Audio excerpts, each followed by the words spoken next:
Welcome to the Underwater Titan Showcase. The creature that is about to show up in a few seconds is a monster that, according to our records, destroyed a good chunk of the state of Georgia back in 2019 and is so far the longest known Titan in the Monsterverse. She should show up anytime. Ah, there she is. Ladies and gentlemen, Titanus Tiamat. This video is the first of a series that will discuss some of the unknown Titans in the Monsterverse. We will discuss its origins and role in the Monsterverse timeline, as well as going through each of its abilities and corporal attributes in detail. If you enjoy watching this content, please take a split second to hit that like and subscribe buttons. That said, let's begin our Titan analysis. Number 1, location. Let's go back in time in 2019 and focus our attention on this part of the map. Welcome to Stone Mountain, Georgia, a historic theme park built around this massive stone protrusion on the Earth's surface. Before the events of 2019 in King of the Monsters, Monarch launched an initiative to build a containment facility around a Titan that was found somewhere in this theme park. This would be known as Outpost 53. But where exactly? Some may think that it would be found underneath the rock, but since only around 10% of this rock is exposed, there's no way Tiamat would be buried underneath such colossal rock formations. Given that Tiamat is now confirmed to be an aquatic Titan, it is likely that this creature was found dormant in a body of water, and it just so happens that Stone Mountain has an array of lakes surrounding part of its perimeter. The problem is that the largest of these lakes, Stone Mountain Lake, is only 34 feet deep. That's not enough water to house a massive 1,000-plus foot long Titan. We would be entering the realm of speculation, but this location in the Monsterverse would probably be connected to a subterranean channel that leads to a deeper series of tunnels. Here is where Tiamat would have been dormant and the outpost built. The entrance to this outpost would not be accessible to tourists visiting Stone Mountain and probably disguised as something else, like a power generator.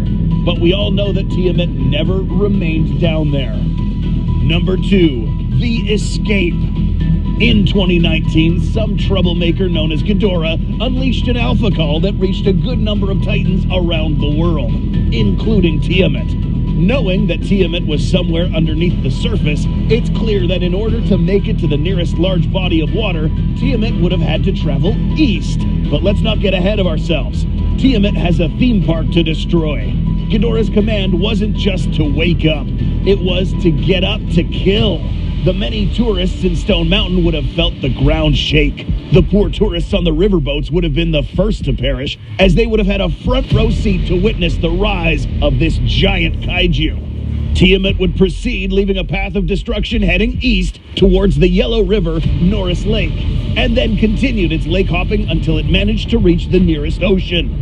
This trajectory just so happens to cross many suburbs, interstates, retirement areas, and tourist locations, exiting through South Carolina into the Atlantic Ocean. Based on this information, the loss of life is estimated to be in the millions. Now, let's discuss what Titanus Tiamat did next. Number 3, the Rebellion. Let's make something clear. Not every Titan submitted to Godzilla at the end of King of the Monsters. Heck, even Scylla picked a fight with Godzilla even after bowing down to him. So what about Tiamat? In the graphic novel Godzilla Dominion, the G-Man made its way back to an old lair of his that was usurped by another member of the Kong species. He was no longer there, something else had killed it, and now Tiamat made its home here. The graphic novel continues in detail. After Godzilla steps onto the island, it's clear that Tiamat was expecting the G-Man and places herself behind him. She immediately jumps out of the water and catches Godzilla off guard. Note that around Godzilla we see a sort of spinning watery vortex. This is because it is confirmed that, like Ghidorah, Titanus Tiamat has telepathic abilities with nature. Ghidorah can attract storms thanks to its bioelectric composition, but Tiamat can control water thanks to a certain element within her body that attracts and manipulates any watery liquid. This vortex siphons Godzilla deep into the water. The graphic novel also tells us that her fins are razor sharp, so much that they can cut deep into Godzilla's hide. Godzilla quickly bites her skull, but Tiamat now responds with a blinding acid. This acid is most likely some sort of corrosive material that would irritate any other opposing kaiju and maybe even disintegrate other smaller organisms. Godzilla can no longer see visible light with his eyes, but he can see using other methods. That's right, folks. It is now confirmed that Godzilla has thermal vision, allowing him to see in very dark ambience or if he lost his ability to detect light. The fight continues on. It is now evident that Godzilla's underwater combat skills have now been surpassed by Tiamat. The G-Man now knows that if he is going to get out of this one alive, he needs to take Tiamat to a landform on the surface. The problem now is that they are too far away from the surface. Tiamat has taken Godzilla far too deep through an underwater tunnel, one which eventually led to an air pocket in the depths. This is just what the G-Man needed. Once on a dry surface, Godzilla quickly grabs Tiamat by the throat and uses its massive muscular tail to swat Tiamat against a rocky structure. Her long, thin, and elongated body cannot withstand such trauma repeatedly. And finally, with one swift maneuver, Godzilla executes his signature stomp prior to his act of subjugation. Number 4. The Aftermath.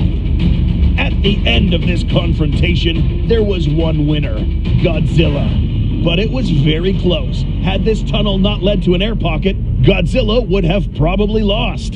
Titanus Tiamat so far has proven to be one of the strongest underwater titans in the monsterverse, measuring more than 1,000 feet in length and equipped with bioluminescent fins that are sharp enough to cut through tough hide. Its mouth can expel a toxic corrosive acid that can blind other titans and maybe, if exposed long enough, could even eat through flesh. From its awakening in Georgia to its appearance in Godzilla's old lair, it can be estimated that the death toll caused by this titan's warpath could be up to the millions, with most of the casualties inflicted happening on the eastern American mainland. Do you think that Tiamat will ever reappear in a future MonsterVerse installment? What other kaiju could stand a chance against this titan underwater? Let us know in the comments. If you enjoyed this video and would like to see more titan breakdowns of more kaiju, please leave a like and subscribe. And tell us what titan you would want to see next. Thank you so much for watching, and we will see you in the next video.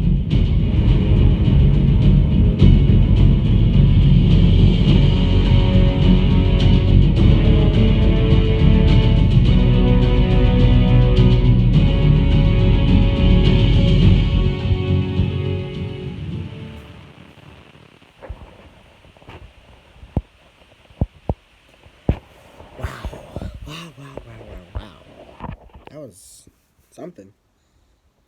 I never knew that was a Titan. I don't have Godzilla Domain. I don't have the book or graphic novel or whatever you call it. I'm hoping I get it for Christmas or my birthday. Who knows? But yeah. What do you guys think? Will we get to see this Titan in the MonsterVerse? Who knows? It might be a possibility, but we don't know for sure yet. So yeah. Hope you enjoyed today's video. See you guys in the next one. Cheetos.